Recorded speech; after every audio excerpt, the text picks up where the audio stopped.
Like, oh my god.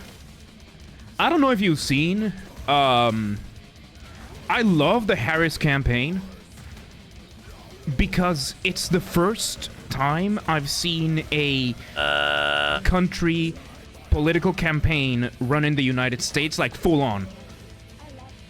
I'd vote Spotify for president. I wouldn't, especially because the algorithm knows way too much about me. That I would not be comfortable. I would not be comfortable. But yeah, Kamala Harris is the first American U.S. Candidate with a third world country political campaign. And why do I say that? Because in Guatemala we've had political campaigns to a similar level. Like, you can go to her website. Let's do this actually. Fuck it. Fuck it. Let me just let's see. Let's see her website. Where the fuck is her website? Here you go, KamalaHarris.com. Okay, let's here. KamalaHarris.com. Landing page, donate, fair. Like, you know, that's completely later. Subscribe. Okay. Bit annoying, but you know, fair. Political campaigns do this all the time. We go in. Okay, here's the campaign. Join the campaign. Cool. Email address, phone number, zip code. Excellent. Donate by mail. FAQs. What does the FAQ have? I donated to Biden campaign or for the Biden Victory Fund. What happens to my donation now? That's a good question. As President Biden running mate, Vice President Harris will be taking over the Biden campaign and all funds will go to the same committees, which are now named Harris for President and Harris Victory Fund. That is not allowed. If you previously donated to President Biden's campaign or have a recurring contribution to his campaign, you do not need to do anything to ensure the contribution goes to President Harris's campaign. That is not allowed. That is going to get destroyed in the courts. Federal commission, campaign fund regulations say that, you know, you donated to Biden, so they have to refund all the donations and then ask for it again. Okay, that's not the point here. How can I donate? What is the Victory Fund? What are the requirements to donate? I have a question about the online donation. Is my donation secure? Is my donation tax deductible? Will I receive a receipt about my donation? Questions about donations. Okay. What are the requirements to... Okay, so questions about donations are the first section of the FAQ. And then the second section of the FAQ is questions about Copy editor, Kamala. Come on, dude. Come on, what are the requirements to vote? This is a legitimately good, like a legitimately valid question. Why are the first 1, 2, 3, 4, 5, 6, 7, 8 questions of your FAQ about how to donate and about donations? The 9th one is the most important question about voting. What are the requirements to vote? Voter registration requirements are different in every state. Generally, you can vote in U.S. federal, state, and local elections if you are a U.S. citizen. Some areas allow non-citizens to vote in local elections only.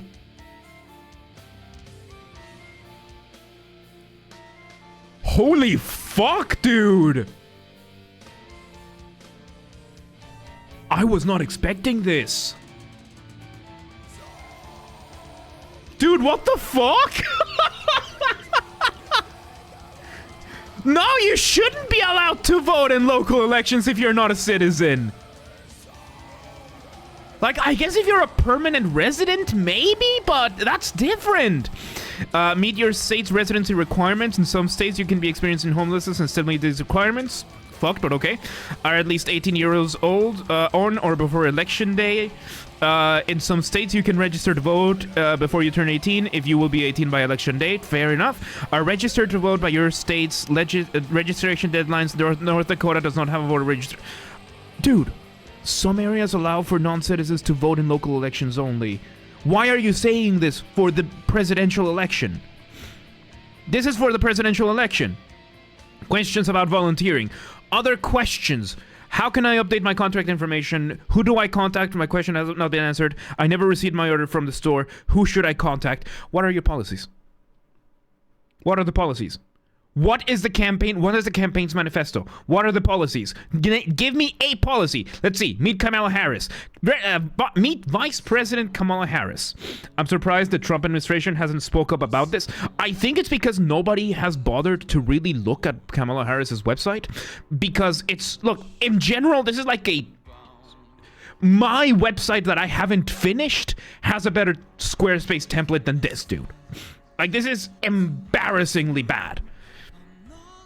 Meet Vice President Kamala Harris. This is basically a little bit of a biography. Now she's running for president to continue protecting our freedoms, delivering justice, and expanding opportunity so that every American can not just get by, but get ahead. Okay, what does this entail? What are the policies? What are you running on? As Vice President, she trusted partner President Joe Biden would work. From standing up. Okay, these are accomplishments. These are not your policies. Biden-Harris administration has achieved a historic record. More accomplishments? Not. This is not policies. Vice President campaign. This is her, like, puffed up record, which fair enough. Like, you know, it's your page. January 2025, we all do our part. She'll once again make history, and she will make sure the doors are opportunity. Okay, where are your policies? Meet Tim Walz. It's going to be the same shit. Tim Walz. He has no policies. He's the vice president. Who gives a shit? Take action. Takes me to a completely different thing. Events. Takes me to a completely different thing. To the Democrats.org. Store.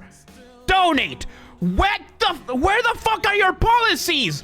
What is your stance on inflation? What is your stance on taxation? What are you planning to do about mega corporations? What are you planning to do about big pharma? What are you planning to do about abortion? What are you planning to do about adoption? What are you planning to do about the Middle East? What are you planning to do about Israel? Anything! Anything! Come on, give me anything! This just takes me back to the landing page!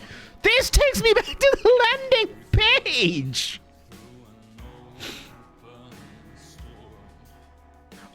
I was not expecting this. This just takes you back to the landing page, not even to the home page. Who the fuck designed this website? My stance on inflation is to donate? Yeah! It's to please donate more. What the fuck? What the fuck is this, dude? Like, I had heard that she had no policies. Like, you know what other political campaign had no policies? Hang on, let me just look this up, because I remember this one. Yes.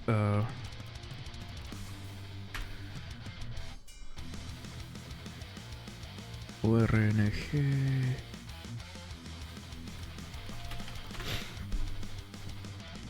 Where the fuck is this? ORNG Maíz? No. Oh, the page no longer exists. Okay, so here is the list of the political parties in Guatemala for the latest election, for the last election. This past election we had 1, 2, 3, 4, 5, 6, 7, 8, 9, 10, 11, 12, 13, 14, 15, 16, 17, 18 political parties for the presidency, and then we had an additional 1, 2, 3, 4, 5, 6, 7, 8, 9, 10, 11 parties for Congress. Out of all of, and I remember helping my mom figure out which party to vote for. Out of all of these parties, this is, how many did I say? 2, 4, 6, 8, 10, 12, 14, 16, 17, 18. Out of 18 parties, 1. No. Vamos, Semilla, Viva, Creo, and Todos. 4 parties out of 18 political parties did not have a single policy listed on their website. For Guatemala. including the second largest party. Who do we appreciate?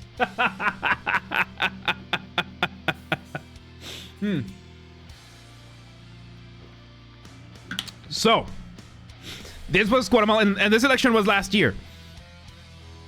This was last year. The election was last year. The second biggest party, and UNE has been running for like 20 years, dude.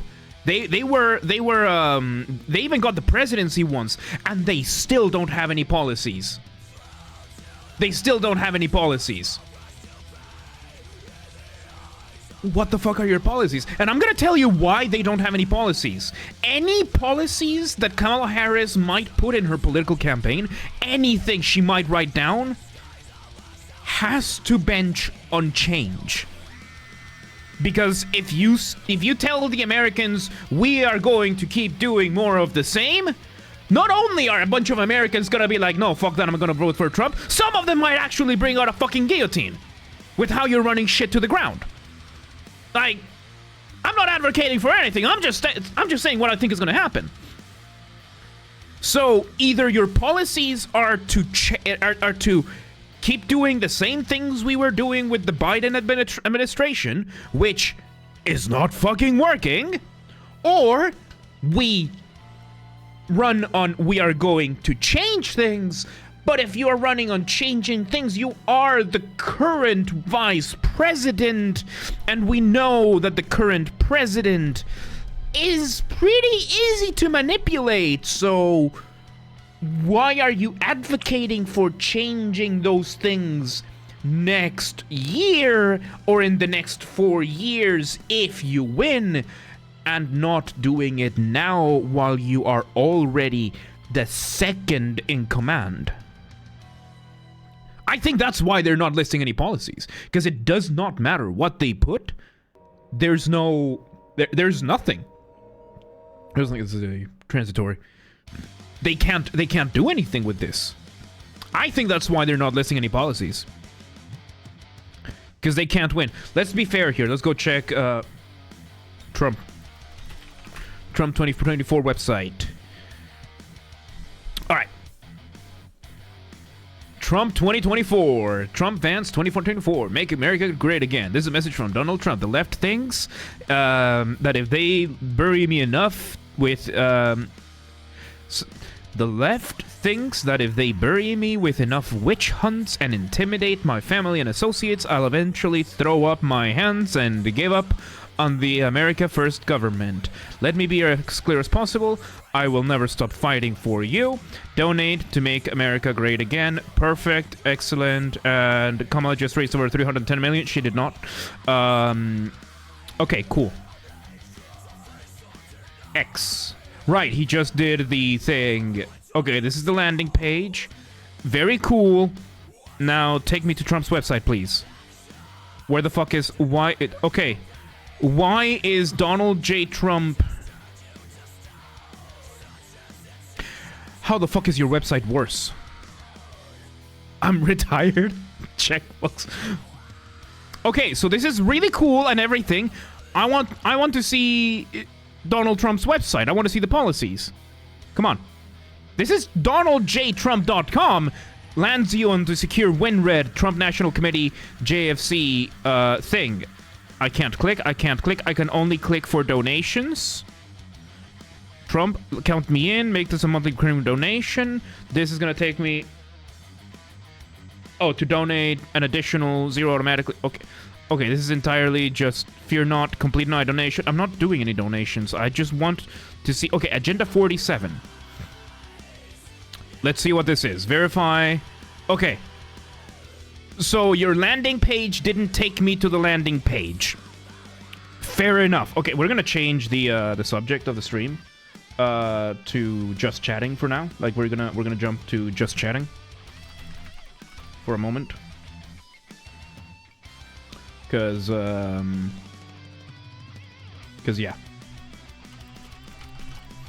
yeah, this is just chatting. We're taking a little political break from everything. So because people know that I should look up the websites. Yeah, Probably, yeah. Okay. So, Trump Vance, let's see what happens if I... Oh my god, so the landing page takes you here, and there is nowhere I can click on to take... so they actually got a page, yeah, they actually got a page. It's just that, for some reason, WinRed took the landing page, and there's no way to go to... You have a plan to vote? Don't forget to visit the official...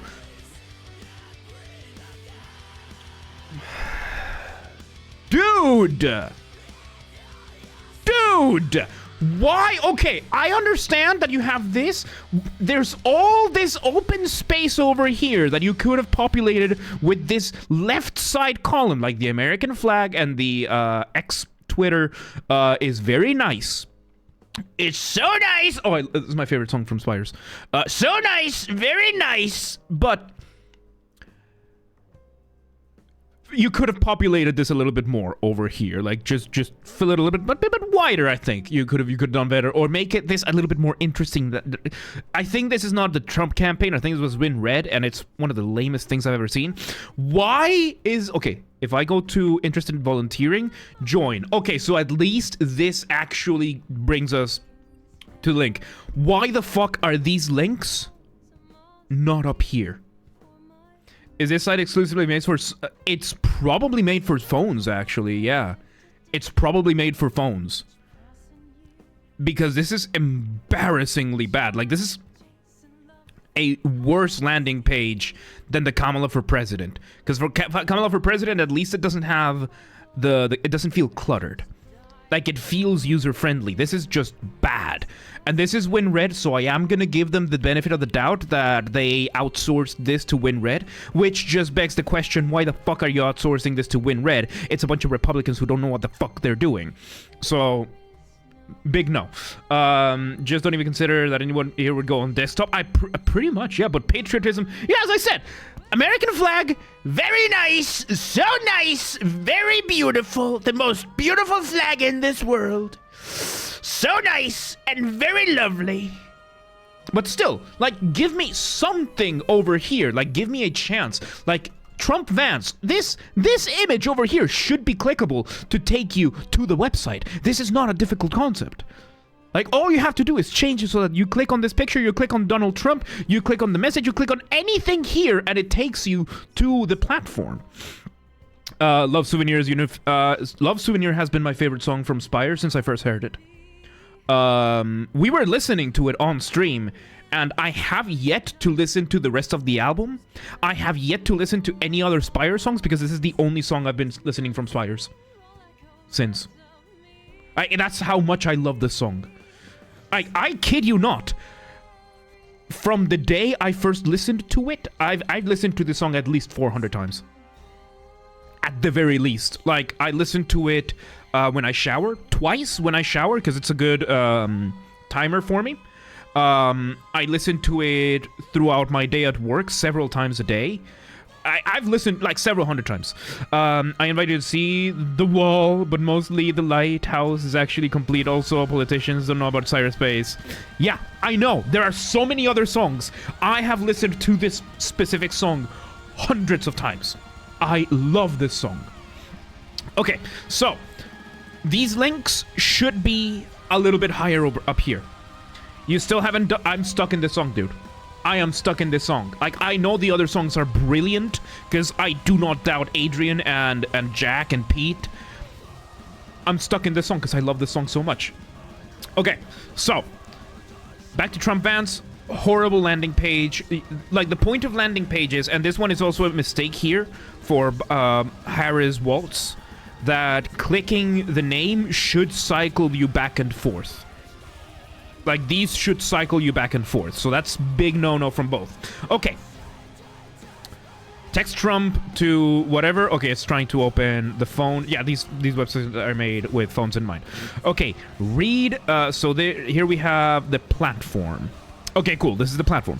Read the official 2024 Republican Party platform here. So we go here. Oh god, okay, it's a PDF, 16 pages. Okay, so this is the full manifesto.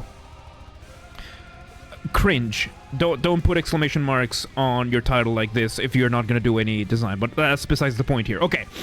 And this, President Trump's 20 core promises to make America great again. So, first link is the platform, is the policies. Such a good send-off for Chris. He fucking nailed... Oh, yeah. Absolutely.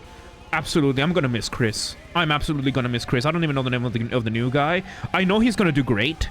Because I know that Adrian and Jack had extremely high standards. So, no one will read that length in its entirety. People will. And people have. And that's the point of the manifesto, that if anybody wants to go into detail for all of this, you actually have the option, which this pair of buffoons do not have. Like, they have nothing. There is no policy, and as I already gave you the reason why I believe they are not going to have any policies, because it's a lose-lose-lose-lose situation for Harry's Waltz. They cannot run on any policy, because the moment they do, they paint themselves into a corner one way or another. This blows the Harris side out of the water. Absolutely. Absolutely. So, number one, seal the border and stop the migrant invasion. Cool. Migrant invasion, opinion, which a lot of people entitled to do. Illegal immigration that is out of control, and they're calling it migrant invasion. Aggressive, I completely understand. Pair of buffoons. Yeah, they're an absolute pair of buffoons. Like, Trump is an asshole. Vance, I saw some interviews with Vance. I am surprised at how big a contrast Vance is compared to Trump. Because Trump is Trump. It's the guy it's the guy that America loved up until 2015, and then only half of America loved. I personally don't like Trump as a person. Like, the character he gives off is such a prick. But the guy is a man of character. The guy has willpower and all this stuff. And Vance is... Like, Vance is so...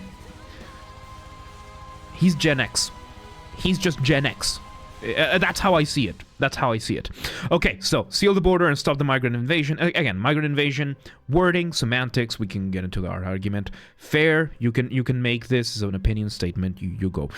Two, carry out the largest deportation operation in American history, which is a follow-up to number one, because a lot of illegal immigrants have entered since 2021. It's 2020. Didn't Vance get caught looking up sheep porn? I don't care. I don't care. I don't care if Tim Walz was caught watching hentai. I don't care if Kamala Harris has a cactus dildo. I don't care if Trump fucks his golf clubs. I don't care. I care about their policies at this point. Like, at this point, I no longer care. It's fun to talk about the shit they do and the shit they have as a person. Like, that sounds funny as hell, and we can shit on that, and I can make jokes about it, but right now I want to know the policies. So, largest deportation operation in American history. That's going to be interesting. And from what Trump told Tim Pool, they are going to basically just trust... they're just going to outsource this to local law enforcement and give them basically the legal rights to do these deportations, which it's enforcement. It's going to be difficult, but I can see why it's number two, because it's been a big problem for a very long time and it needs fixing. 3, end inflation and make America affordable again. In my opinion, this one should be number 1, but you know, this is just a matter of opinion. I give no fuck about leaders' personal shit as long as they do a good job. Put an asshole in office. Look, as long as it's something funny, like, oh, he looked up sheep porn, and I mean, if it's not like actual zoophilia, because, okay, I know that possession of child pornography is a crime. Is possession of zoophilia pornography a crime? Among the same line?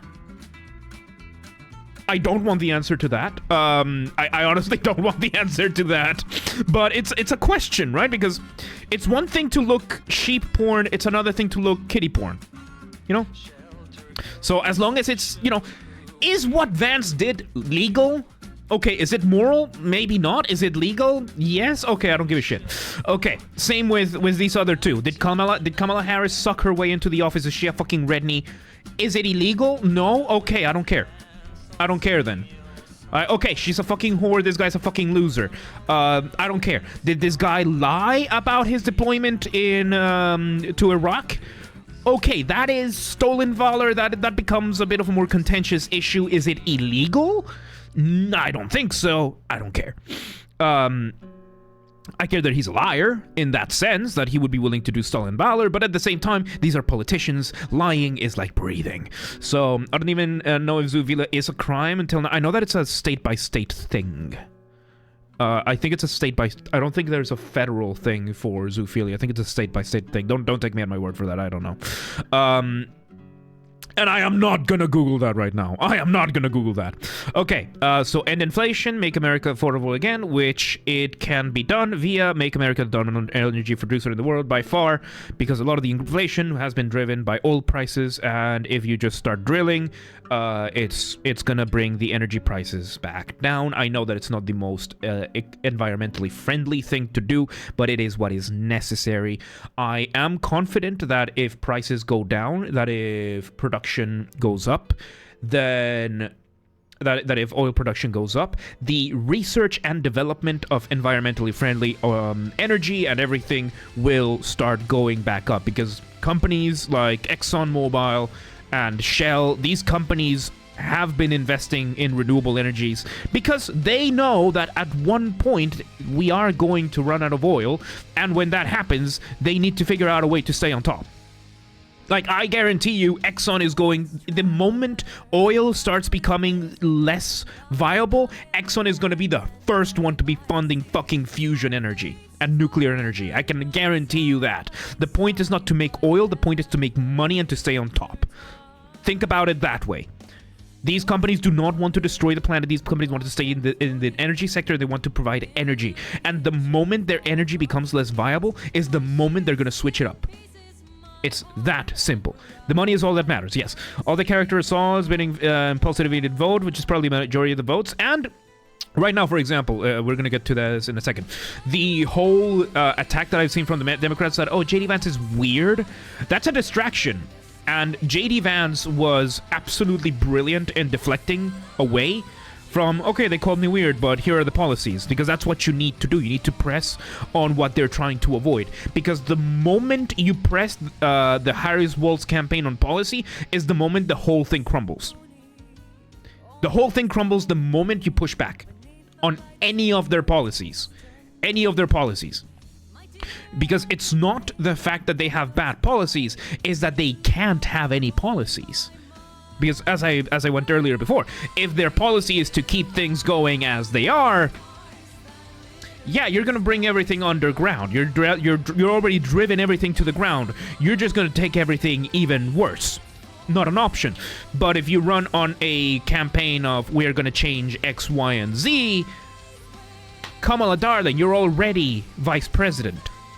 You're already vice president. You're the second in command, and we know that that's creepy, sleepy, weepy Joe is not in charge. You can very easily sway this guy with a few sweet words and enact the change. Anybody can. His advisors can. We all know it. Then why aren't you? Bury is such a beautiful song. Okay, so that's why they have to engage in the personal attacks, because that is the only thing they have that gives them any sort of legitimacy. Because the moment you question anything about this campaign relating to policy, relating to even the legality of the donations, like all of this, the whole thing falls apart. It's a house of cards made from the same cloth as the emperor's non-existent clothes. It's that simple. President hasn't been steering the ship for a while now, and that scares me more than anything. Yeah, that is true, but that's a different issue. Okay, so back to this. Make America the number one energy producer in the world by far, which the U.S. can absolutely do. There's so much oil in Alaska. There's so much oil in the Midwest. There's so much oil in the Arctic Sea. It's ridiculous. They can absolutely do it, and that can help just bolster the economy. A better economy means more advancements in technology. More advances in technology means renewables are going to get a huge bump, in my opinion. Number 5, stop outsourcing and turn the United States into a manufacturing superpower. This was a policy that he did enact back in from 2017, from his 2016 campaign, that he did do a pretty okay job in, and I think that if he goes as aggressive as I think he's going to go now, that'll be pretty good. Large tax cuts for workers and no tax on tips. Policy number 6, this is how you get the Starbucks vote. And it's so good, it's so mind-blowingly good that Kamala Harris has started using that in her campaign as well. Are they still paying people to move to Alaska? I don't know. That was a state thing. And I know that Alaska mostly relies on seasonal jobs, so I don't know. Given that a bunch of the policies for oil, like a lot of the oil leases went down, I think they had to stop that. Okay, we're on 0.6 out of 20. Let's continue. Hang on.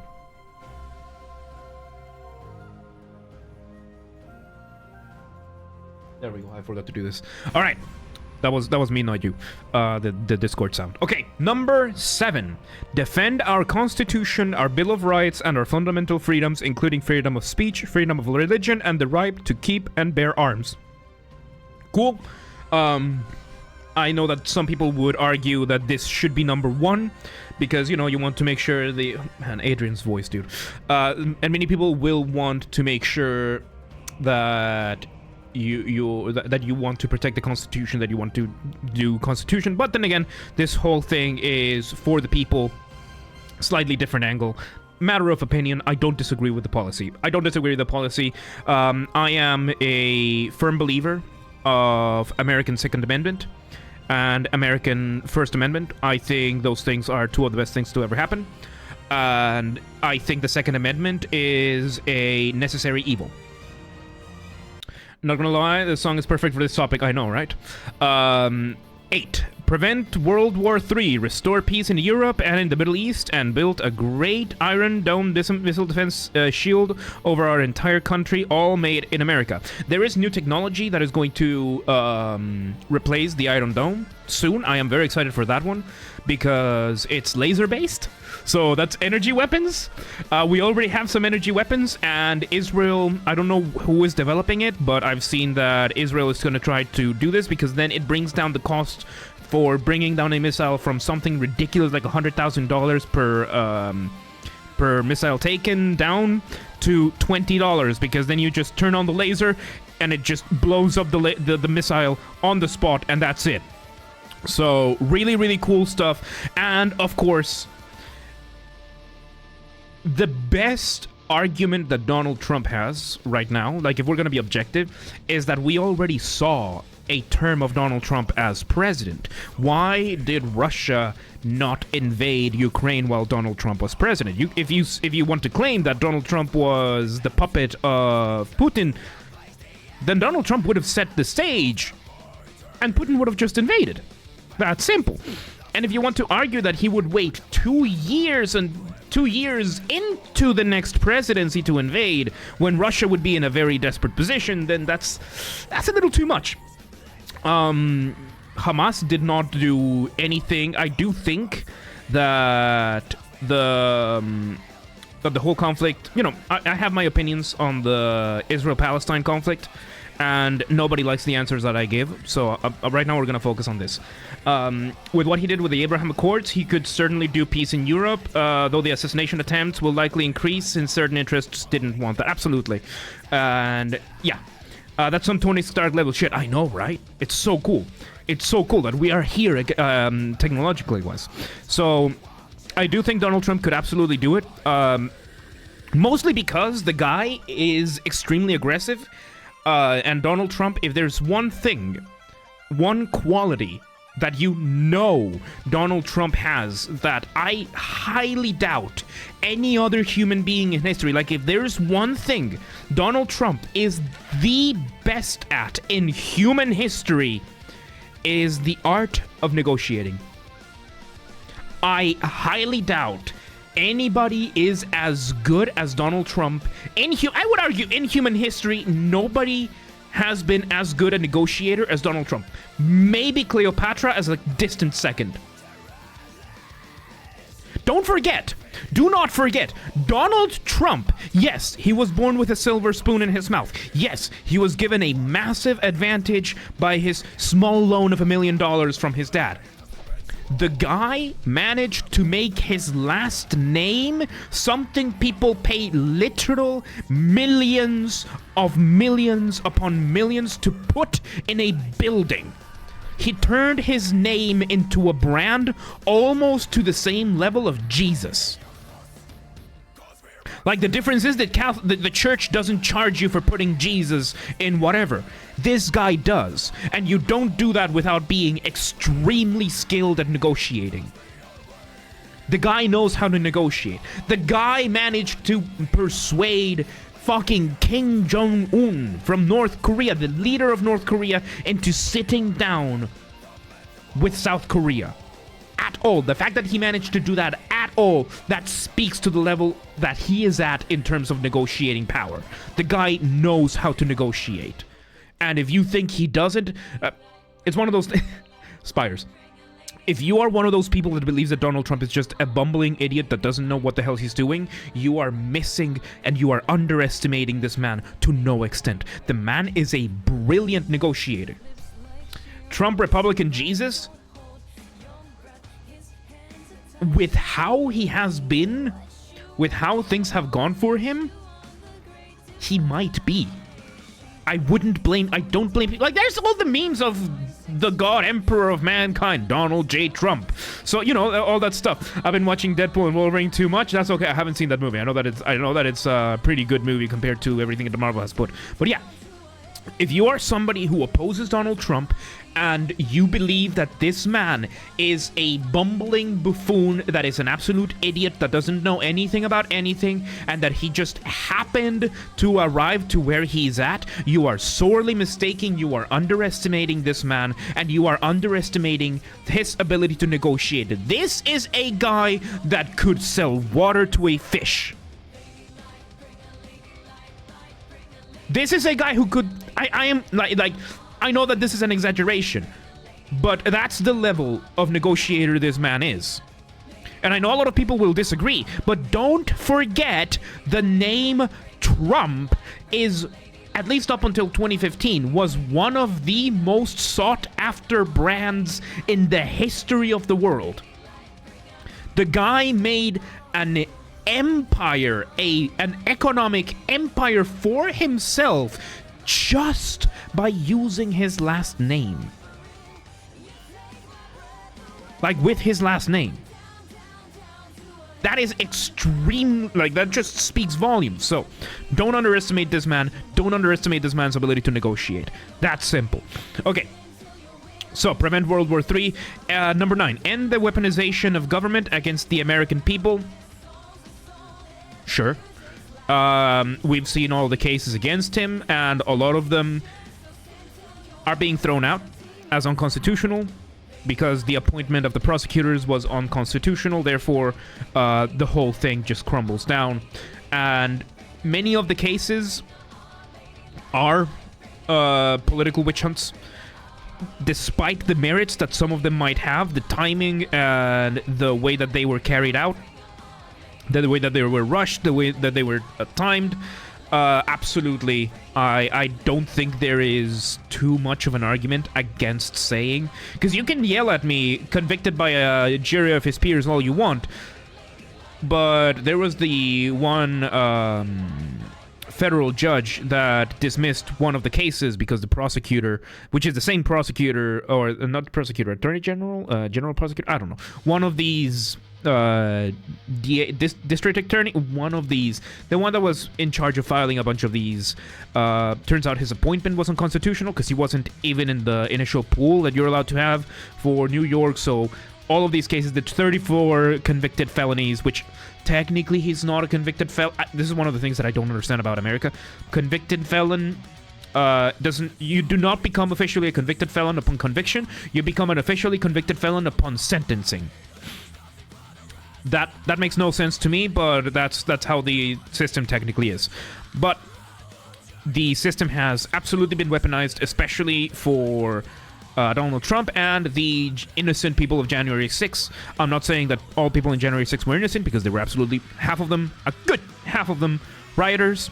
Jail them, don't care.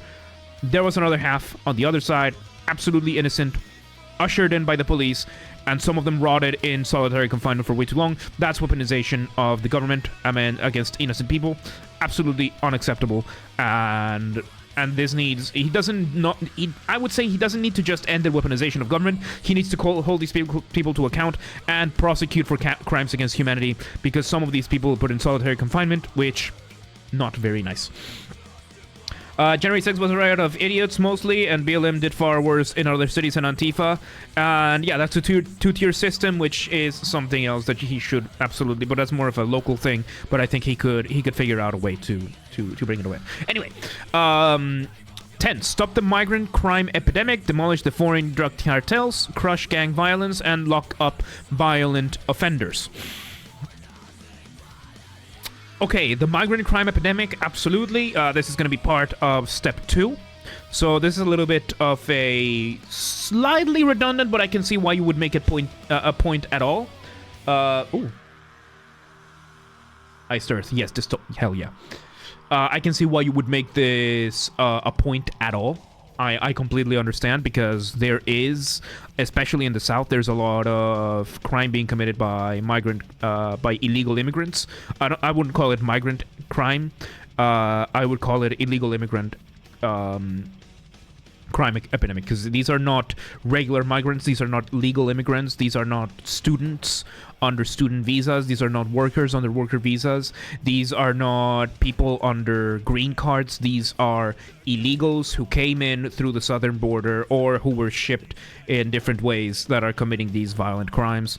Demolish the foreign drug cartels, only the ones that are in the U.S., of course, because that's where you have jurisdiction. Negotiate with Mexico, just like you did the Remain in Mexico policy. I'm completely fine with that. Crush gang violence, please, especially in Chicago, especially in places like that. Detroit, please do start doing that, because gang violence is absolutely a devastatingly destructive force. I come from Guatemala. I know how bad the MS-13 is over there. And the MS-13 started in El Salvador. It just spread very badly in Guatemala. 18th Street gang as well. So I completely understand the sentiment here. I think it would just need some fine tweaking. Lock up violent offenders, no doubt. Yes. Next question. Next, 11. Rebuild our cities, including Washington, D.C., making them safe, clean, and beautiful again. Yeah. Absolutely. Where you're going to get that money from, I think that's going to be an issue. Probably he's going to try to make it from some of either the tax cuts, and I know it sounds counterproductive, but I'm going to get into something, or the stopping the outsourcing, because once you can stop the outsourcing, you bring things in, you bring in tariffs, and the money that, your manufacturing plants are making here, you could probably make that. Probably cut a couple of programs, cut a couple of, some of the gift packages to maybe Israel or Ukraine, and there you have it. I think cutting a couple of those and putting those back into doing this, I don't think this is too much of an issue of money. I think it's an issue of culture. And that is not something that the president could entirely fix. I think that the president can figure out ways of enforcing laws, setting certain, proposing certain things, making certain policies, but a lot of these issues are cultural. They are not so much economic. They are culture that then bleeds into policy, then bleeds into economics. But, a place like San Francisco, the issue is not money. The problem that a place that San Francisco has is not money. The problem San Francisco has is culture. It's a rotten culture. It's a decaying culture. It's a stagnated culture, and it's a very unhealthy culture. But American culture in general is very unhealthy, but that's besides the point. Okay, so what I was saying, large tax cuts. Why would this bring more tax money? Because the less people pay in tax, the more likely people are to pay it, and the more likely people are to pay it, the bigger the pool is. It's very different taxing $1 million from, it's very different taxing $10 million from 500 billionaires than it is to tax an extra. It's not even extra. You just include more people in the lowest tax bracket because the taxes are cut to an extent that it becomes affordable for everybody. And the tax brackets that would usually seek waivers or would just flat out dodge or evade or avoid taxes become more likely to pay them. It increases the tax pool. Tax cuts tend to bring in more tax revenue. It sounds counterproductive, but this is something that has happened and that happens all the time. You lower taxes on the big chunk of people, and the big chunk of people are more likely to pay the taxes. So yeah, that's how you get money for this. Number 12, strengthen and modernize our military, making it without question the strongest, our most powerful in the world. It already is. Would you rather get $1 million each from 10 people or $1 each from 1 million people? And that's the difference, right? It's not so much that. It's would you rather get $1 million each from 10 people, or would you rather get anywhere between 25 and 75 cents from 20 million people? That's what I'm talking. Like it's a lot less. The pool is less. The amount is less, but you are now increasing the number of people. So yeah, it's one of those, right? Grassroots and whatnot. So yeah, the U.S. military has weakened in the last few years. We have seen that, not because of the gear, because they still have the most advanced gear in the world. It's because of the culture behind it. Once again, we go back to culture. It's a big problem. Big problem that I don't know if the president can absolutely, since commander-in-chief, can set up, get rid of the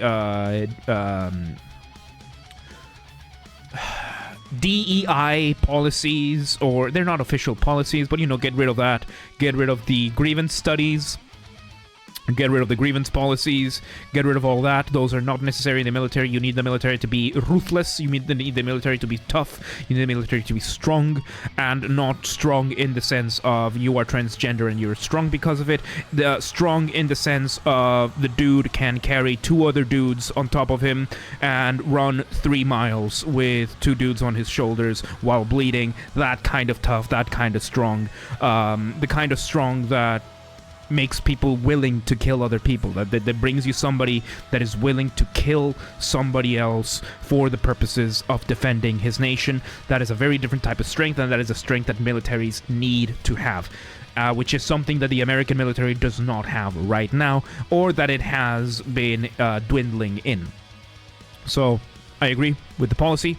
I think it's an issue of culture, but I think there are a couple of policies that can absolutely be introduced and enforced, and some policies that could be gotten rid of, some people that need to be fired from the military that would absolutely help mitigate and then eventually solve this problem. We need real strength, not entirely narcissistic strength. We need both. The military needs both strength of character and strength of body. And it's very different. I do that every day after breakfast. Of course you do. Of course you do. Of course you do. Okay. Number 13. Keep the US dollar as the world's reserve currency. America-centric. I can understand this. I don't like the policy, but I dislike the alternative even more. I would much rather have the US dollar be the world reserve than the Chinese yuan or the Russian ruble or the Brazilian real or, God forbid, the euro or the British pound. I live in Europe. I love this place. I am not the biggest fan of the euro as a currency. I do think it has its benefits and everything. The dollar needs more strength, and the US... I don't like the idea of the US as the world police, but the alternative is worse. So I completely understand this policy. I begrudgingly agree with this policy. I begrudgingly would agree with this policy.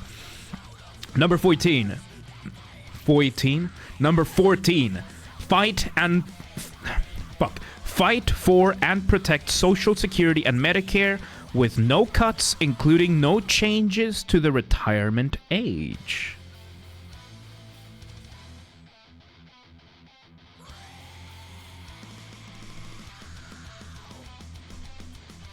How about Hyrule Rupee? That sounds too familiar as the Indian rupee or the Pakistani rupee, so no, thank you. I like money that has value. I prefer money that has value. Okay. This one I'm surprised. This is a social policy. This is something Bernie Sanders ran on. You know, strengthening, protecting Medicare, Social Security, no changes to the retirement age. This is a left-leaning position. This is a left-wing position. This is a social position. Like, I'm not calling it a socialist. Gets the senior vote. But this is a social position. I am very impressed by this. I'm very impressed that I mean, I can understand he has the senior vote. I can see the cynical approach to this. Still, I am surprised that he would actually put this as a policy. Number 15. Shit, wrong mouse. Cancel the electric vehicle mandate and cut costly and burdensome regulations. 100% agree. 100% agree. You cannot force technology to advance through law. Technology needs to advance through either necessity or breakthrough, or by enabling. It cannot, most of the time, it cannot advance via law. And the electric vehicle mandates that have happened in so many states and the regulations that happen within those usually very often hinder the production and the development. That is why we've seen such a big downturn and such a big downgrade in quality and efficiency and stuff like that for, let's take for example, Tesla. Tesla as a company is one of the most amazing things that has ever happened to human beings, in my opinion. It is bringing the idea of electric cars from a concept and something to only dream of into a tangible reality. However, the technology is still far too early. It is not there yet. I think the breakthrough that that electric vehicles are still waiting on, or that are still working towards, is solid state batteries, which are considerably lighter, a lot more powerful. They don't run out when you are in extreme temperatures, because that's one of the downsides of electric vehicles, that the batteries are not they are basically something you can use in cities or in within a very strict set of conditions. Like off-roading is not really an option. Going out to the desert, going out to the mountains, going out to the colder areas, going out to the hotter areas, going out to the more humid areas are not really options with the cars as they are, as we saw with the Cybertruck. Cybertruck is such a cool concept. It's not there yet. I follow these accounts where they have been showing all the issues. I love this song. Of course I love this song. All the issues with Teslas that have been happening where with the Cybertruck, where the Cybertruck is basically an early access vehicle, and it has a lot of problems, mainly, I would say, because the technology is not quite there yet. I do have faith that the technology will advance, because technology advances, and that's what technology does. But technology can only advance when it is allowed to advance, either through necessity or through not abundance. What's the word I'm searching for? When things are good enough where you can freely go through. You know how CPU, what is this? You know how CPU, Halo 3 theme, nice. How CPUs are being advanced. CPU technology, you know, Intel, AMD, these companies, they do not need, we don't need a lot of this processing power, especially for consumer grade CPUs. Intel 14th, 13th generation, AMD, R9 7000 generation, 9000 generation. We don't need any of these. These are just really fucking cool, and these are advancements in technology that we are allowed to have because the conditions are comfortable and good enough where they can just keep working on these advancements. And the advancements that we're seeing in this technology are incredible. They are amazing. They are some of the best we've ever seen. And none of these are technically necessary. They are necessary to... yes, it will go back to playing. It will go back to playing. I paused Spotify to let Halo play. I don't mind it. I don't mind it. So, if you were to apply, let's bring it to CPUs, processing power. If you were to apply the logic of electric vehicles to CPUs, we would still be stuck in Intel 7th generation. Maybe 8th generation. We would be there right now because they are trying harder to comply with regulation than they are to advance the technology. Except for the recent 9000 release, AMD goofed. I don't know. I just saw that latest generation, 13th, 14th generation Intel, and what's it called? And AMD. Yeah, latest generations seem to have goofed. We are more used to AMD goofing around than Intel, so it is not that surprising. The problem with Intel is not that they fucked up, is that they fucked up and lied about it. Because AMD, they see the problems, they goofed, but they delayed the release because of it. Intel's problem is that the problems have been there for 2 generations of CPUs, and it wasn't until YouTubers caught them in the act that happened. Now, there should be some repercussions there, but that's more like a consumer protection kind of thing. But, you know, that's all. The point being that electric vehicles are not being allowed to advance. Renewable energy is not being allowed to advance at the pace I think it could, because of all the mandates and regulations that are putting pressure, not so much in advancement, but in logistics.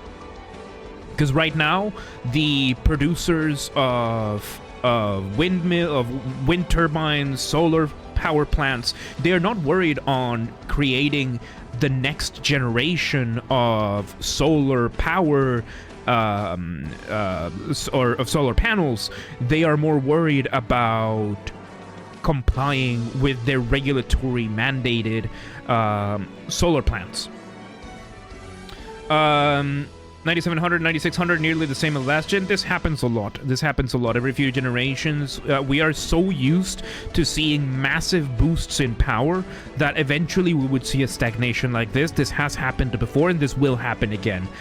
So I don't have a problem with that. I don't have a problem with that. Bleeding Edge has that issue. Until we see the next breakthrough, or until we see AMD go back the Threadripper route, which I don't know why AMD abandoned that. That idea is so cool. The idea of the Threadripper is one of the most brilliant things, and I am very disappointed in AMD that they didn't just go for it. For those of you who don't know, Threadripper was AMD's reply to Intel, because Intel, they've always been very advanced in the sense that they kept making smaller and smaller processors, like the individual cores of the processors were getting smaller and smaller and smaller and faster at the same time, and AMD couldn't quite keep up with that, but their CPUs are still powerful enough. So what they did as a response, I think it was to Intel either 7th, 8th, or 9th generation, it's been a while, AMD decided to say, fuck it. We are just gonna grab the cores that we have, which are good, and we're just gonna cramp a bunch more, and we're just gonna make the processor bigger. And you know, instead of having a processor this size with 8 cores, we're gonna make a processor this size with 64 cores. Because we're just gonna put a bunch of them there. And that's what they did.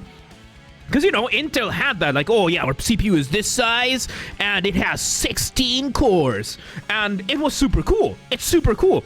But I want also the option of, but what if I just want that, but just give me 64 of those cores? So that's what, Threadripper and Epic and all that stuff. Yeah, Threadripper was cut down. Yeah, and it was great. I considered it one of the greatest things that AMD did, and I am very disappointed that they didn't continue with that.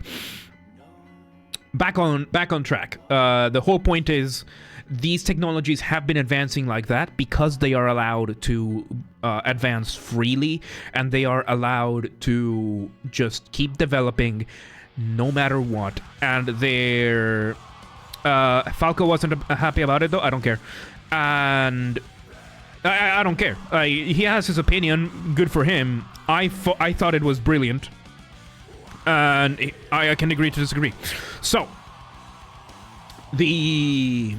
The whole point here is that these technologies, the reason why we're talking about CPUs, GPUs, RAM, all this kind of like consumer-based computers, these are luxury goods that has a market demand, and there is a market demand because the technology keeps advancing, and because the technology keeps advancing, people keep pushing the technology, and because of that, there's a natural market push for that, which is protected by consumer rights protections, which is perfectly fine. I firmly believe that if you had put the same way with how the European Union mandated that USB-C is the standard, I think that is going to stagnate technology for a very long time. USB-C still has a lot to give, but the moment we start seeing USB-D or USB-D or USB-E or whatever the next generation breakthrough is going to be, you are going to see the European Union fight it tooth and nail, and we're going to stay in USB-C, and it's going to stagnate technology because of that. Or the European Union is going to get smarter and update the law. I don't trust them either way. Has anyone heard of him? I'm not going to comment on that right now. Because I have heard a few things. It was a mess, and I'm not going to get into that right now. So, point being, this is what's happening with electric vehicles right now. They are being strangled by mandates and laws and regulations, and they are not allowed to advance freely. Of course, because this is not consumer-grade computers, these are consumer-grade vehicles, and the technology needs to advance with a market drive. But the problem is that the electric vehicles are still very, very early. We are talking... Technologically, we are comparing these to the very early cars. Don't forget, the ones where you had to crank the engine to start, and you could get maybe 3 miles out of the fucking vehicle before it broke down and you needed to refuel it. And there were no windows, and the passenger seat didn't have anything, and that the whole thing was basically about to explode at every other moment. This is where we are with electric cars. It is going to get better, but I don't think mandating it through government is going to do it any favors. Standardization is a two-edged sword, but the benefits of standardization is to justify the downsides for the most part. Yeah, I do think the law was made primarily to fight Apple, because Apple is just a bad company. It's not a bad company. Like, as a company, they do great. They just have very bad intentions, in my opinion. So... there's that. The electric car has been held back, sadly, and it has been held back for so many reasons, and I think one of the main reasons is the logistics. The logistics of it, and the fact that I think they're still working towards that unicorn solid-state battery, which I think it is going to happen. I think it is going to happen, but you need to create the conditions for it to happen, and the conditions for that to happen, I wouldn't invest in, like, I, as a government, would not invest in electric cars, I would invest in electric car research and development. And one of the big mistakes that government makes when funding things is that they just give a budget and they let they let the whatever companies do whatever they want, and then they just have to get a breaking even kind of thing. I would make a basically a bounty. I would make a bounty. If I was in government, I would say $1 billion to whichever company, $1 billion and 10 years tax credit if you can develop the solid-state battery. Whichever company develops it first gets $1 billion in subsidies and gets 10 years of no taxes. No corporate tax. Basically, contract afterwards. Basically, I would call it a bounty. Like, if your company can figure this out and you don't patent it so that only your company does this. Like, the trade-off is that you are going to make this open sourced. Like, you figure out solid-state batteries, you get the $1 billion, you get the tax cuts, but all of your competition gets to use the technology as well. That is the take back that I would give, so that now everybody, which is what Tesla has been doing, which is, yeah, because they open source their technology, which, to their benefit, to their credit, was a great thing. Problem is that we are still looking for that. So I, as a government, would give that incentive. Like, oh, Ford was able to come up with the solid-state battery and it actually works. Cool. Here's $1 billion. 10 years tax credit for corporate taxes. Now it's open sourced. Tesla gets to use it. Toyota gets to use it. Mitsubishi gets to use it. Everybody gets to use it. Everybody gets to use it. You still have to compete. You still have to compete. You don't get the advantage. You get the reward for figuring it out first. That's what I would do. That's what I would do. That. Okay. Policy number 16. I don't even know how long we've been doing this for. I don't care. I'm going to post this on YouTube afterwards. Cut federal funding for any school pushing critical race theory, radical gender ideology, and other inappropriate racial, sexual, or political content on our children. 100% agree. This can be used for keeping religion out of schools as well. I am completely fine with that for public schools. I do believe public schools would benefit from being completely apolitical and a-religious, and make Bible studies, make political studies, whatever you want, extracurricular things that students can sign up voluntarily. In general, critical race theory, radical gender ideology, DEI, all that stuff, I do think on children is no. I don't think that is healthy. I think it's a very unhealthy set of ideologies. I do think those, I wouldn't outlaw them. I would definitely ban them from schools, especially for primary schools. Especially for primary schools. Why would I allow religion but not this in schools? Religion usually teaches kids positive things and healthy things. Believe it or not. Believe it or not. I know a lot of people are very much against religion in general because it's religion and it's believing in something without evidence and to an extent. But it is... It can be very healthy. It can be very helpful. Religion very often pushes a sense of community. It pushes a sense of moral good. Apolitical. Yeah, I think schools need to be apolitical as much as possible. And if that involves getting rid of religion in schools, I think that is a necessary evil. It's a compromise I would be willing to have. I personally am in favor of the Catholic teachings. So you can see I am a Catholic. I personally believe... And in my case, it's a little bit weird because I am not for... It depends. Like, if you are talking about Franciscan teachings or Dominican teachings, absolutely. If you're talking legionary or Opus Dei or stuff like that from some of those more penitent orders, more militant orders, it can get a little bit annoying. But Franciscan, like the St. Francis teachings are wonderful, and it's one of the most wonderful things. It teaches... people equality in a beautiful way and not in the communist way. I mean that. So it's beautiful. It's beautiful, and absolutely all this stuff I absolutely agree. I absolutely agree. I don't disagree with the idea I disagree with the idea that this would include teaching positive things about the United States, because why the fuck would you say that your country is bad? Why the fuck would you teach your children that your country that they are living under is a bad country that has bad history? You can teach about the bad things that happened in your history, absolutely. I don't think you should teach your children and your people that your country is inherently bad, especially for a country like the United States of America, which has been such a radical experiment and has brought so much. I consider the United States as a net positive on the history of the world. Because of the United States, we are not under Soviet occupation. That's simple. I mean, I'm in Hungary, and it's because of the United States that Hungary is no longer under Soviet occupation. You can say whatever you want about the fall of the Soviet Union. The Soviet Union fell because of McDonald's. So, to guilt an entire generation into being political slaves, yeah, that's stuff. So, policy number 17: keep men out of women's sports. Yeah. Sure, absolutely. It's a stupid thing. I can see why he would put this as a policy position, as one of the Agenda 47. I think that's what they're calling it. Yeah, Agenda 47. Font here, dude. Come on.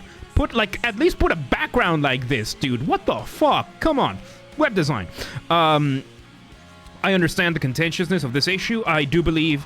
I personally would call it keep males out of women's sports. I personally would make the whole thing weight-based, like just weight divisions, and that's it. That's it. That's the simple solution. It's like, the gender-neutral bathrooms when that whole thing was happening. I saw it happen in my college back in my day at the Berklee College of Music. These fuckers, the gender weirdos, decided to petition the school, and they did this in such a dirty way, but they got away with petitioning the school, and they made the entire university put these metal engraved signs on every bathroom that said, this restroom can be used by any person regardless of their gender identity or expression. That in every bathroom. And these are like very nice engraved metal plates. Like each of them must have been like $300-$500 each. The whole campus had them in every single bathroom. You know how you solve that? And you keep the feminists happy? You make every other bathroom unisex. You make every other male bathroom unisex. Because, yeah, wanted or not, males use urinals. Males will use urinals, and it's that simple. So you make every other men's bathroom into a unisex bathroom. You keep these people happy, and you would ideally keep these people happy, but these freaks are never happy, and it was never about the bathrooms. It was never about the bathrooms. It was never about women in sports. It's never been about any of this. It's always been about control and submission. But that's besides the... that is the point here. So, keep men out of women's sports. Keep males out of women's sports. Stop submitting to the gender weirdos. Stop submitting to the Tumblr types. Stop submitting. It's that simple. Stop submitting. Okay, number 18. Deport pro-Hamas radicals and make our college campuses safe and patriotic again. This one's tricky. Deport. Which ones? If we're talking deporting pro-Hamas radicals, if we are talking about the immigrants who are pro-Hamas radicals, which there's a legal term for these are terrorist sympathizers, I completely understand. Deport those. What do you do with the students? So this is very difficult because this is college campuses safe and patriotic again. This is a cultural issue. This is not something that the president is going to be able to fix very easily via policy or via law. This is not something that can happen from the top down. It needs to happen from the bottom up, which is what happened, which is what brought the universities to where they are. I completely agree with deporting pro-Hamas radicals if they are immigrants. That's simple. Pro-Hamas people should be investigated for terrorism sympathizers. They are put on watch lists. They're investigated for terrorism. Do it. I don't care. Now, if you are somebody that is only against the war in general, I can understand that. But if you are pro-Hamas, like actually pro-Hamas, get investigated for terrorism. I don't care. 19. Secure our elections, including same-day voting, voter identification, paper ballots, and proof of citizenship. This one... How this one is not such a basic thing. You remember what I showed you about Guatemala? That we have 18 political parties, out of which only like 4 had policies in their websites at all, or manifestos, or anything like that. And all of them, shit. But you know what Guatemala has that the United States doesn't? Election integrity. Here is how elections work in Guatemala. It's an extremely basic system. It's safe and it's foolproof.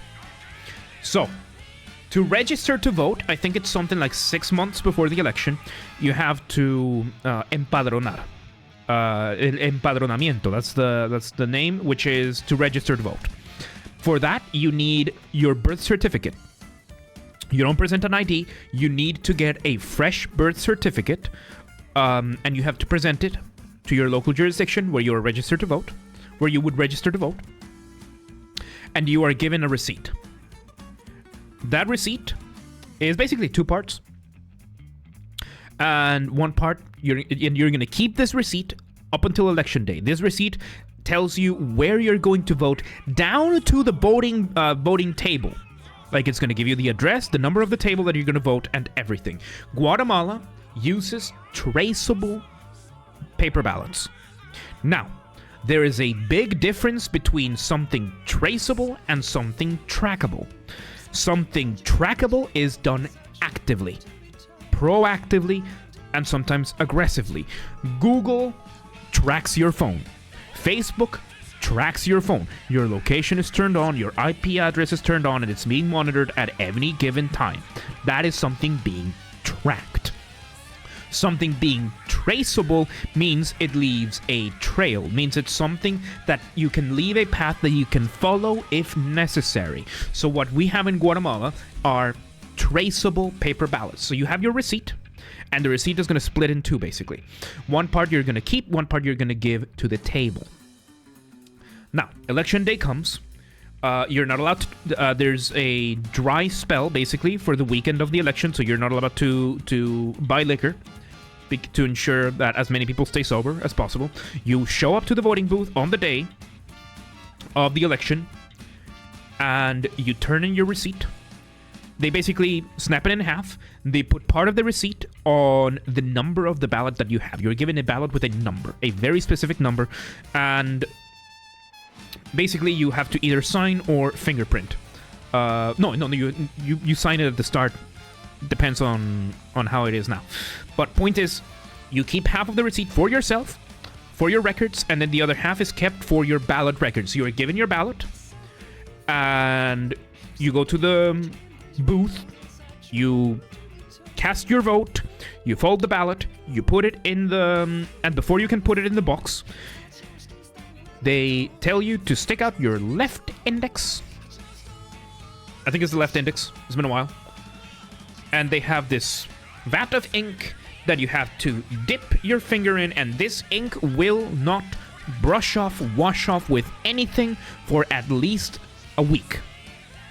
So you're gonna dip your ink in there, and you're gonna, either sign or put fingerprint. I don't know what it is nowadays. But the point is, once you do this, you put your ballot in the box.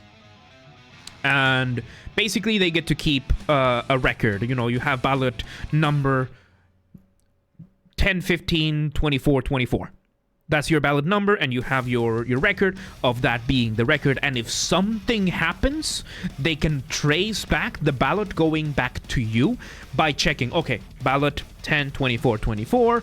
Okay, we have it here. Here's the receipt for ballot 10, 24, 24, which was given in this table over here for over here. Okay, we have the record that ballot 10, 24, 24 was using this receipt. This receipt was used for using the records for this jurisdiction, and this jurisdiction shows that the person who voted was this person XYZ. it can be traced in case something happens.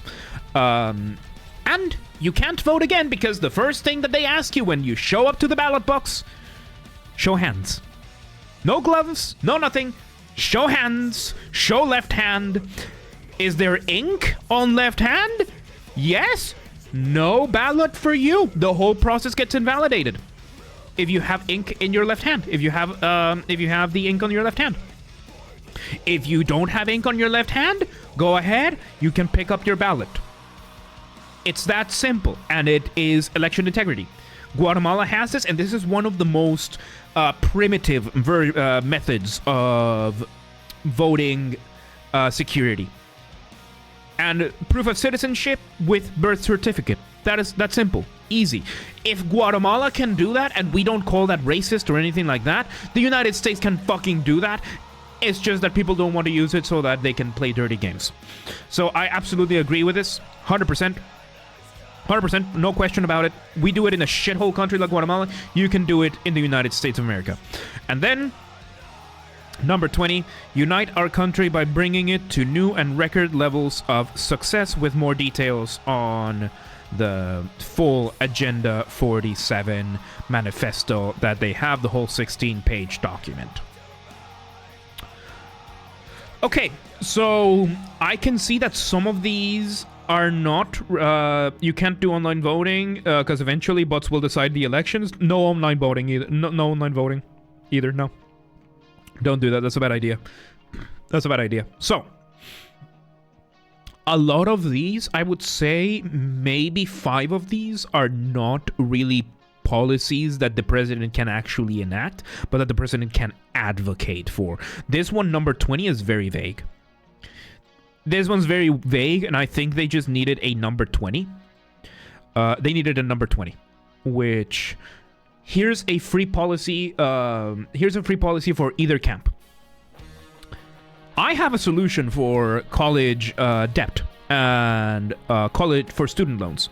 I have a legitimate policy that could work, that both sides could agree on, except the colleges. That would fix the broken college system. It would fix the broken student loan system, predatory that exists. It would fix it. And the reason why I don't see people advocating for this, one, I think is because people are too radicalized to either end, and two, because it's Americans. I advocate for being able to always renew your license online. That I don't agree with. I disagree with that. Especially once you get to an advanced age. You need to show that you can still drive. I am completely in favor of taking the driving test again every 10 years. Hell, even every 5 years. I am completely in favor to just, you have to do the test again. I am in favor of that. Okay, back to colleges. This is policy number 20. If you put this, you win the millennial vote by a massive margin. So, here is my policy for fixing college student loan debt and the massive student loan industry that we have. Without really destroying it, it just fixes it.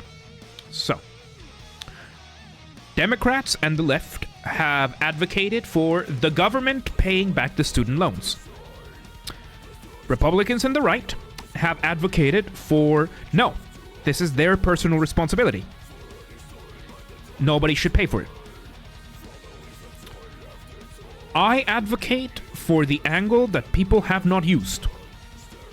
And the angle that people have not used, which I think is the most important one,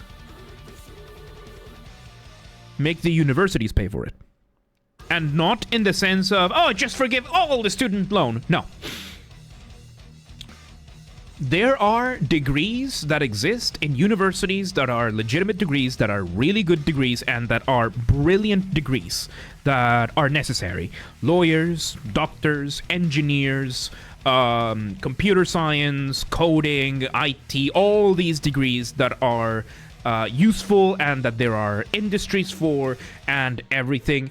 And then you have the fraud degrees, gender studies, feminist dance therapy, Latin American studies, archaeology, stuff like that, right?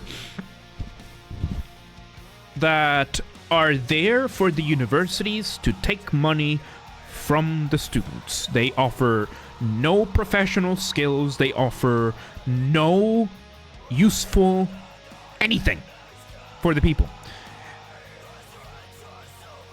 Now, there is one thing very important about college. What is the purpose of a college degree? Many people will say that the purpose of the college degree is a certification that you know the things about the career that you studied. Okay, but what is the purpose of that? What is the purpose of that? What is the purpose of a college degree? The purpose of a college degree is to give you access to either a higher level of study, and once you are done with that, to a job, to a career in the field. That is the purpose, or the expected purpose, that we have come to understand of a college degree. What career could you possibly hope for? What job could you possibly hope for with a gender studies degree? Be 100% honest, there isn't any. The only viable career is the pyramid scheme, that is, you go back into teaching gender studies. That is the only viable career that exists for gender studies, for degrees like gender studies. So you know what we call those? In the world of, let me hold them. This is a little too loud, hang on. In the world of finance, because I work in financial compliance, when you have a product that you advertise, and I understand that these colleges don't necessarily advertise 100% that the degrees are to be used as access to a market or anything. That is mainly to displace accountability, right? But in the business, in finance, when you have somebody or something advertising a product that doesn't do what you say the product does, we call that fraud. A fraudulent product. We call that false advertisement, which is fraud, which is protected under consumer protection law. Where am I going with this? Allow and encourage and fund for students. Here's how I put the policy. Allow for people who graduated with these universities to sue the universities for fraud. If, these are the conditions I would put, maybe you can think of others. If the student or graduate can prove that within 5 years of graduating, we're not capable of getting a job in the field because of the degree, that there was either no industry, despite the promises of the university, or despite the hopes of the university, that there is no jobs available, and that the student was misled by the university into thinking that they would have an economic future with that degree. That's what I would do. Allow for students to sue with that, and especially if there are student loans. And I would make the penalty. I would even give students publicly funded lawyers that if the case is valid, then the universities would have to pay back the students' loans, plus damages, plus legal fees. So to the taxpayer, this comes to a net zero. To a net zero, if not even a profit for the state, which that's his own issue. I guess there could be some cases in which there are waivers for, like, somebody wanted to get a degree for recreational purposes, stuff like that, which, you know, it has its ways to be abused by the universities. But this would create, one, the avenue for people who were scammed into scam degrees, fraudulent degrees, with no future whatsoever, to be able to get out of the holes that they're in.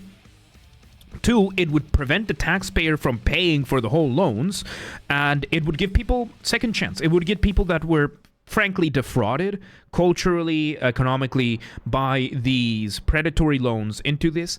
And most importantly, you would see overnight all of the universities fire all the staff from all of these useless degrees. I would make it illegal to have tenure in universities. Like, if you are a tenured teacher and you can't earn that tenure every couple of years, I can understand that there are protections for political reasons. But if you are a teacher of a class that is taught that serves no professional purpose, that has no use whatsoever, why the fuck would you still be there? Why the fuck are you just collecting a paycheck? No, get out. Teach something useful or get out. That's why you're in college for. That's what the universities are for. Teach something useful. It would force the universities to get rid of all of these useless degrees. It would go back to universities being for the intellectual elite.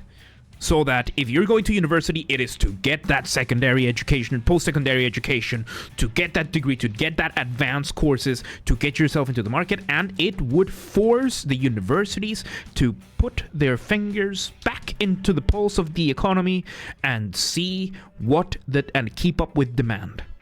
It would be very difficult on the universities. It would be very expensive. But guess what? The universities are expensive for a reason. The music doesn't fit. The music in the background doesn't fit. But there you go. That is policy number 20. A program to allow for students to pay off their student loan debts by suing the universities. And a lot of these universities would lose immediately the lawsuits. It's not the fault of the loans, because the loans are there. Like, loan companies are there to loan money for whatever purpose. That's not their fault. People signed up for the loans, but they fell for the university's scheme in the first place. The loan companies are just there to enable it. It would make the loan companies be a little bit more skeptical, because then, there's that. And I can see how loan companies would abuse that, so I guess that's something that would need to be thought of. But there you go. That's my policy. Policy number 20. Policy number 20. And I think you can unite the country with this. I think you can unite the country with this. So, yeah. There you go. And that is the last of Donald Trump's 20 bullet points for their policies, while the Harris Waltz has 0, which I don't think they could possibly have any. So there you have it. BS Talks. BS Talks. I was not expecting to get into this. We were playing Path of Exile, which, let's go play some more Path of Exile. Let me just